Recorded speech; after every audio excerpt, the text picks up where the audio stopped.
माँ जल्दी करो ना, देर हो रही है। हाँ बस 10 मिनट दे दे बेटा, सब्जी पक रही है और पराठे तो पहले से ही तैयार है। ओहो माँ, फिर तो बहुत देर हो जाएगी।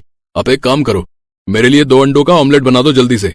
माँ छोटा ठीक कह रहा है, मैं भी ऑमलेट से खा लूंगा पराठे। ठीक है, अभी बना कर लाती हूँ। ये कहकर कमला ने झट से फ्रिज के अंदर से अंडे निकाले और उन्हें फोड़कर ऑमलेट बनाने लगी। फिर कुछ ही मिनटों के बाद उसके हाथ में खाने की 2 प्लेटें थी। ये लो तुम दोनों के लिए गर्मा गर्म ऑमलेट और पराठे। क्या माँ, जब आपको पता है कि ऑमलेट इतनी जल्दी बन जाता है और इतना बढ़िया भी लगता है खाने में, तो फिर आप क्यों सब्जी वब्जी के चक्कर में पड़ गई? कितना बढ़िया ऑमलेट बना है। मजा आ गया माँ। आप ना रोज बस ऐसे ही ऑमलेट और पराठे बना दिया करो। हमें देर भी नहीं होगी और खाने में मजा भी आ जाएगा।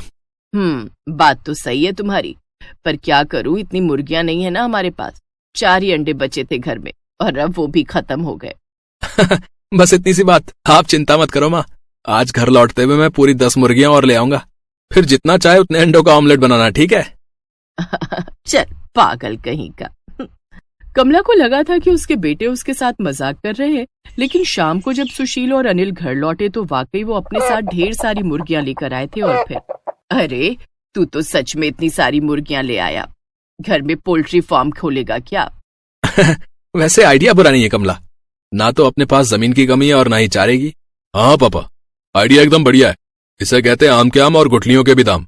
नहीं छोटे, इसे कहते हैं मुर्गियों की मुर्गियां और अंडों के ऑमलेट। सुरेश और कमला के 2 बेटे थे, सुशील और अनिल।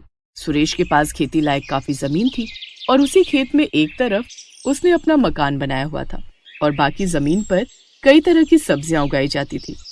लेकिन सब्जियों से अलग परिवार में सभी को खाने में ऑमलेट सबसे ज्यादा पसंद था। सुशील, अनिल और उनके पिता को ऑमलेट का स्वाद बहुत अच्छा लगता था, तो वहीं कमला, उसे ढेर सारा और देर तक खाना बनाने के झंझट से मुक्ति मिल जाती थी। फिर उसी शाम, माँ दाल में मजा नहीं आ रहा है। चुपचाप खा ले, सेहत के लिए अच्छी होती है दाल। सेहत के लिए अच्छी होती होगी, लेकिन हमारी जीभ के लिए अच्छी नहीं है। माँ 2 अंडों का ऑमलेट बना दो ना प्लीज। माँ अगर बना ही रही हो तो मेरे लिए भी एक है। सुनो कमला। हाँ समझ गई, आपके लिए भी बनाना है ऑमलेट, बना दूंगी। कमला के घर में ऐसा लगभग हर रोज ही होता था। और फिर घर के बड़े बेटे सुशील की शादी करा दी गई और रंजना घर की बहू बनकर आ गई। फिर एक दिन, रंजना, ओ रंजना। माँ जी नमस्ते। नमस्ते बेटा, आज तेरी पहली रसोई की रस्म पूरी करनी है, तो बता क्या क्या बनाएगी? जी आप ही बता दीजिए माँ जी, मैं तो समझ ही नहीं पा रही कि क्या बनाऊं। अरे तुझे जो भी अच्छे से बनाना आता है बना ले, इसमें कौन सी बड़ी बात है। नई बहू रंजना की पहली रसोई थी और उसने बड़े मन से सभी के लिए शाही पनीर, मसाला भिंडी, रोटी और चावल बनाए। साथ ही मीठे में हलवा भी तैयार किया था। अरे वाह वाह वाह, बहू ने तो बहुत कुछ बना दिया भाई।